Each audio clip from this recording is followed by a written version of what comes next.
Moving on to green, we will start off with Affectionate Andric. Very, very flavorful card. Affectionate Andric, 6 mana 4/4. When Affectionate Andric enters the battlefield, you may have it fight target creature you don't control. Seems very strong and limited, not really for constructed. I like the flavor of your pet unintentionally hurting you. That's a thing they do pretty consistently. Solid top-down design on this one, but mainly for limited. Rate isn't good enough for constructed. Burrito Elemental is a 9 mana 7/5 with Convoke and Hexproof. We talked about this card a little bit on the Tier 2 podcast. I think it might have legs just because it has 2 broken keywords on it. I understand the rate is really bad, and on average this is going to be worse than Carnage Tyrant. It's like a Carnage Tyrant you have to do work for, but the ceiling is a little bit higher. Doesn't have trample. As long as Carnage Tyrant is in the format, you likely won't need to play this card. Although it seems like not remotely beatable in limited. Like, this seems like horrific for limited. But for constructed, we're probably going to go to Carnage Tyrant and spots where you consider playing this card. Beast Whisperer. Beast Whisperer is a 4 mana 2/3 elf druid. Whenever you cast a creature spell, draw a card. This is the Glimpse of Nature creature. Glimpse of Nature is a very powerful effect. Although part of the reason it's so powerful is because it costs 1 mana. This costs 4 and is on a 2/3 that dies to the universe. But if you get to untap with this and start, like, if you have a chain set up and you can, like, have a little bit of a combo, like the elves decks of the past have done, and we do have a fair amount of elves, not really mana generating ones though. If you can, like, if there's some combo around this card, that would be the way it gets played. I don't really think that there's a supporting cast for that currently. This is certainly too fragile to be played as just merely a value card, where, like, you play Beast Whisperer and then play, like, a dude and it's like a draw card, and then next turn I play a dude and I draw a card. That's way too slow. There's better things to be doing than that. But if you figure out a way to, like, kind of combo with it, then go for it. I'm not sure that there's really a way to do that though, with the current available supporting cast. Bounty of Might. I love the templating of this card. 6 mana instant. Target creature gets +3/+3. Target creature gets +3/+3. Target creature gets +3/+3. So you could either give something +9/+9, or give +6/+6 to something and +3/+3 to something else, or +3/+3 to a bunch of different things.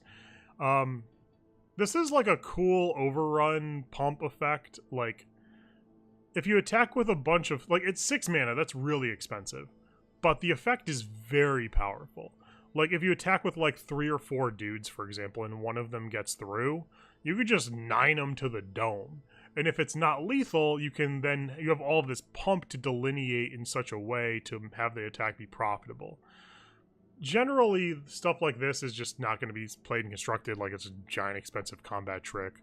But if any big, dumb, expensive combat trick could see play, it might be this one. I think it won't, but the ceiling on the card is pretty high. Circuitous Route. Is a 4 mana sorcery. Search your library for up to 2 basic land cards and or gates, and put them onto the battlefield tapped, then shuffle your library. So this is strictly better explosive vegetation. That's, like, kind of a big deal. Just having explosive vegetation at all in the format would give a lot of archetypes that haven't existed previously a lot of life. And now it also can get gates, so you have the capacity to get dual lands with this, which enables some 5-color shenanigans if you want to go that route. Obviously, also enables the gate synergies that we saw a bit of earlier. So Circuitous Route is a card I certainly expect to show up quite a bit to enable just conventional ramp strategies, or some more, like, memey 5-color nonsense like Thragfire Omnidor stuff, as we saw last Ravnica. So Circuitous Route enables, like, a bunch of stuff. It's a really, really solid card that lets you do a bunch of things that are generally pretty fun. I like it. Crushing Canopy got reprinted. I believe it was already standard legal. I think it was an Ixalan, but yeah, you get to destroy a creature with flying or enchantment. This card was made obsolete by Vivian Reed. Dvarkin Dissident is a 2 mana 2/2 that can pay a bunch of mana to get +2/+2. Seems like a solid limited 2-drop. District Guide. That's a good one. District Guide is 3 mana 2/2. When District Guide enters the battlefield, you may search your library for a basic land or gate. Reveal it, put it into your hand, and shuffle your library. So this is strictly better Borderland Ranger, another card that enables some really cool stuff. I am a big fan of playing Borderland Ranger. It's one of my favorite cards. I mean, Nissa Vastwood Seer is one of my favorite cards, but Borderland Ranger also very good. Just making sure you hit your land drops up the chain. This can like trade with something in the early turns to buy you time. Borderland Ranger has a pretty solid pedigree in Constructed, and this card is actually just better than Borderland Ranger because it can get gates. So if you're, again, enabling like 5 color stuff or gate synergistic stuff, this and the Securitas route that we just saw, very, very powerful stuff. Very powerful stuff. Generous Stray is a 3 mana 1/2 that when it enters the battlefield, you draw a card. So Elvish Mystic becomes, or Elvish Visionary becomes a lot worse when it costs 1 more mana. Yeah, there's better bad 3 mana value cards than this. Golgari Raiders, 3 mana haste Undergrowth. Golgari Raiders enters the battlefield with +1/+1 counters on it for each creature card in your graveyard. This is another card in the same vein as Lotleth Giant if you wanted to like put a bunch of nonsense in your graveyard and then kill them with a creature. This one is much cheaper, has a much higher floor, and has roughly the same ceiling as Lotleth Giant. You have to get through a combat step with it in order to kill your opponent. But it's also like, this card's good as like, if you have 4 creatures, this card's good. If you have 5 creatures, this card's great. If you have 6 creatures, this card's insane. Stuff like that. So this is actually probably the better alternative if you want to do the make a giant graveyard kill you stuff. This is probably better than Lotleth Giant. But there is some level of tension. There's like pluses and minuses to both. But in general, I think that this one is the better option if you want to go that route. Grappling Sundew is a 2 mana 0/4 plant with Defender and Reach. You may pay 4 mana. Grappling Sundew gains indestructible until end of turn. It's just a wall that can pay a preposterous amount of mana to be indestructible. Not something I am interested in. Hatchery Spider. Hatchery Spider is a 7 mana 5/7 with Reach and Undergrowth. When you cast this spell, reveal the top X cards of your library, where X is the number of creature cards in your graveyard. You may put a green permanent card with converted mana cost X or less from among them onto the battlefield, then put the rest in the bottom of your library in any order. So this card is very reminiscent to Genesis Hydra, which had a very similar effect. You would cast Genesis Hydra generally for this mana cost, maybe 1 less. So, and this has a better body at that mana with Reach. It can only hit green permanents, which is a bit of a drawback. But if like this is a powerful card in general, whether or not you'll be able to have a good enough other green permanents to hit, or be able to consistently enable enough Undergrowth, those are different questions. But if you are, this card is very strong. This is certainly one of the best things you could be doing at 6+ mana in the format. As far as just raw value is concerned. It's like, as someone who has played a fair amount of Genesis Hydra, I like this card quite a bit. And it actually is circumstantially better than Genesis Hydra, because like Genesis Hydra, you had to like, in order to do like a 10x, you had to spend all the mana. This one, if you have like 12 creatures in your graveyard, you only have to pay the 7, and then you still get to look at the top 12 and get whatever. So the fact that it is also a 5/7 reach, brick walls, pretty much the format. So this is just a great thing to stabilize. It's good against control. It's good against like aggro, kind of. As good as a 7-drop can be against aggro. Hitchclaw Recluse is a 3 mana 1/4 reach. Cool. Iron Shell Beetle is a 2 mana 1/1. When Iron Shell Beetle enters the battlefield, put a 1/1 counter on target creature. Another limited thing. Crawl Foragers, 5 mana 4/4 Undergrowth. When Crawl Foragers enters the battlefield, you gain 1 life for each creature card in your graveyard. This might be something you turn to in the sideboard, in the Undergrowth decks.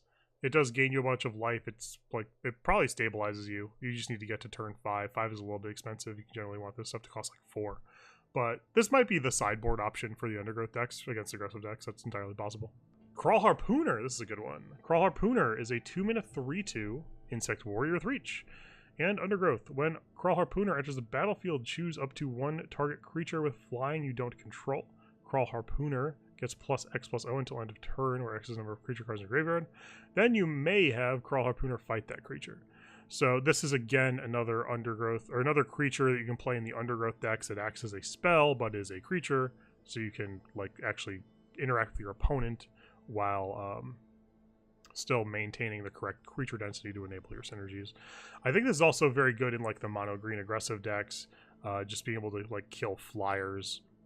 This is like gonna be a plummet when you want it to be, which is a pretty cool level of flexibility.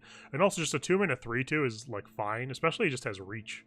There's a card we'll get to later in green that is just wants you to have high power 2-drops, and this card fits the bill. It synergizes very well with a lot of the other stuff going on in green. I think that this will be one of the premier 2-drops for that color. Might of the Masses. I believe this is a reprint. 1 mana instant. Target creature gets +1/+1 until end of turn for each creature you control.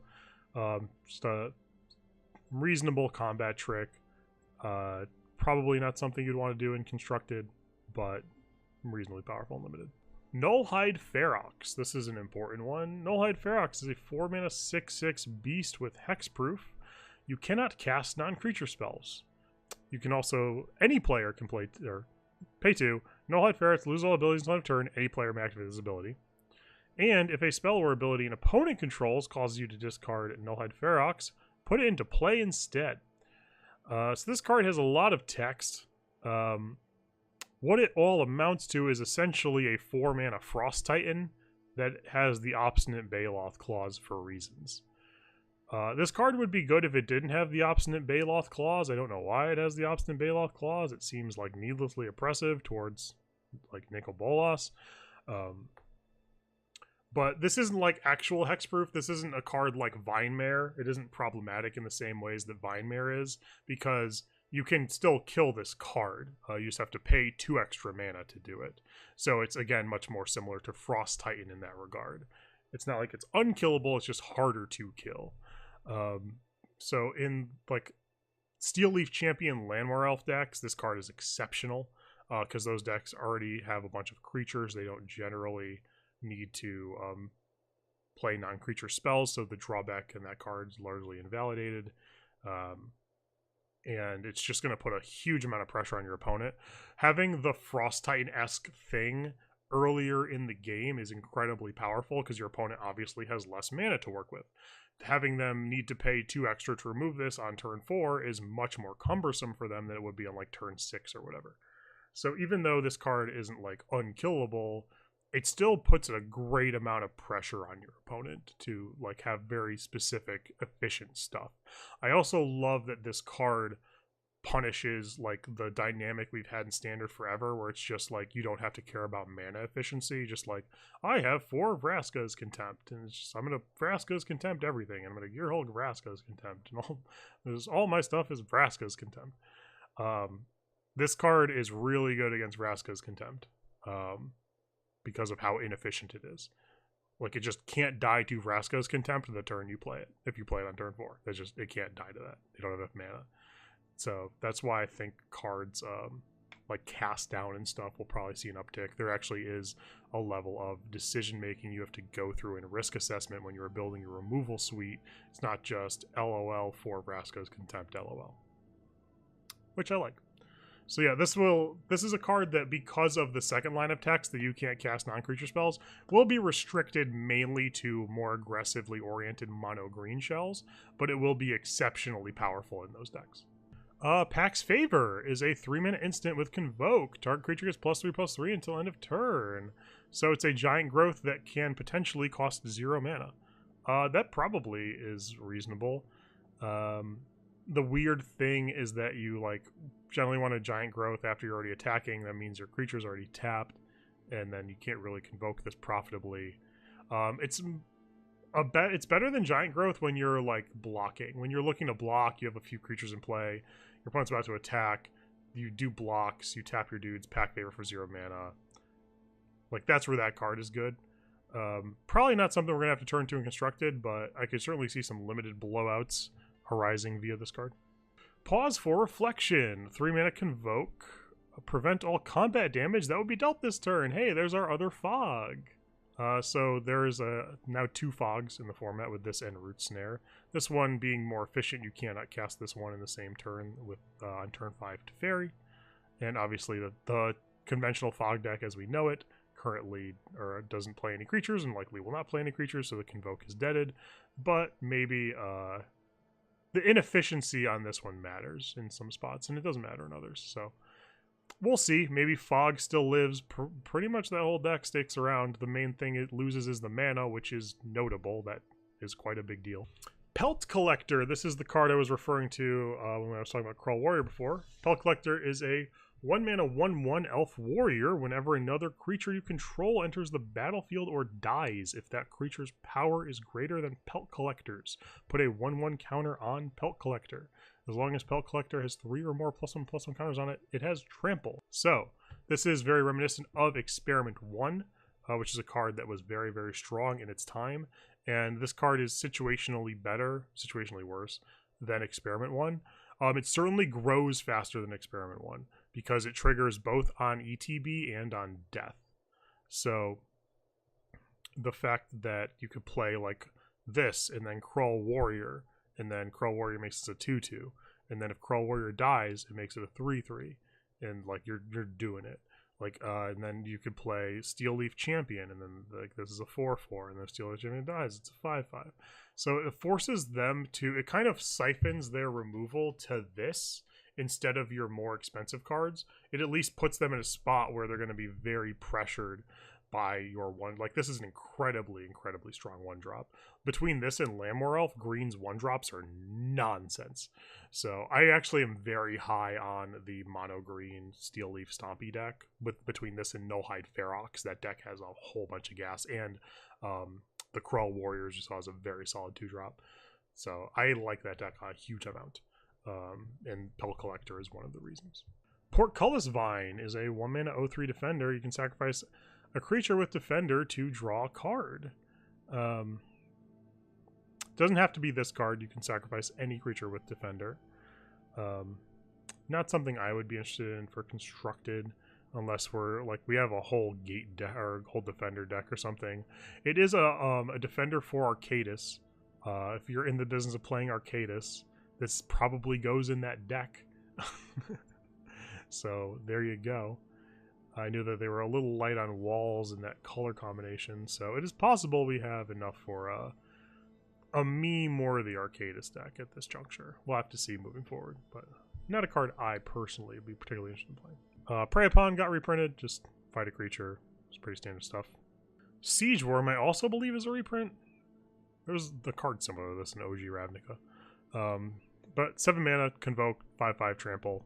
Very, very, very solid limited card. One of the better cards in common at green, I'm sure, but not for Constructed.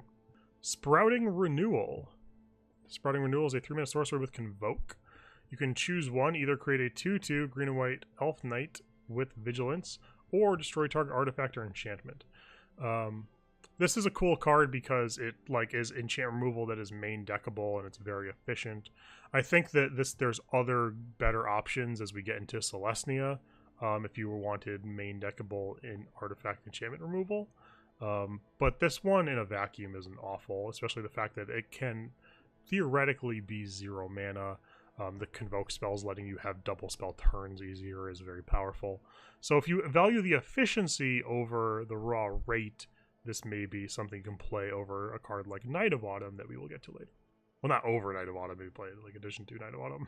Urban Utopia. When it's 2-mana enchantment, enchant land. When Urban Utopia enters the battlefield, draw a card. Enchanted land has add 1 mana of any color. So this is a cantrip that you can put in a land that makes it tap for anything. Again, enabling 5-color nonsense if that is a thing you feel like you want to be doing. This doesn't ramp; it just fixes the mana colors. But yeah, if you're doing like 5-color stuff or greedy mana stuff, probably gonna be interested in this card. Vigor Spore Worm is a 6-mana 6/4 undergrowth. When Vigor Spore Worm enters the battlefield, target creature gains vigilance and gets +X/+X until end of turn or X the number of creature cards in your graveyard. Vigor Spore Worm can't be blocked by more than 1 creature.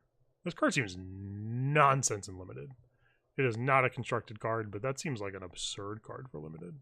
Vivid Revival, this is a cool one. Vivid Revival is a 5-mana sorcery. Return up to 3 target multicolored cards from your graveyard to your hand. Oh, it does exile itself. Exile Vivid Revival. The original translation did not have that line. So this is like a different restock where you can get back a bunch of different cards.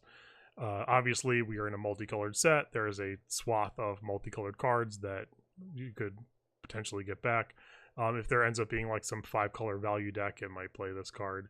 It's hard to say exactly what we're doing with this card at this point because its applications are so broad, but there is certainly precedent for cards like this being playable in Standard in the past. So, and this one has a higher ceiling than a lot of those ones we have been playing before. So I'll try out some stuff with this. We'll see what we can make happen, but I actually like this card quite a bit.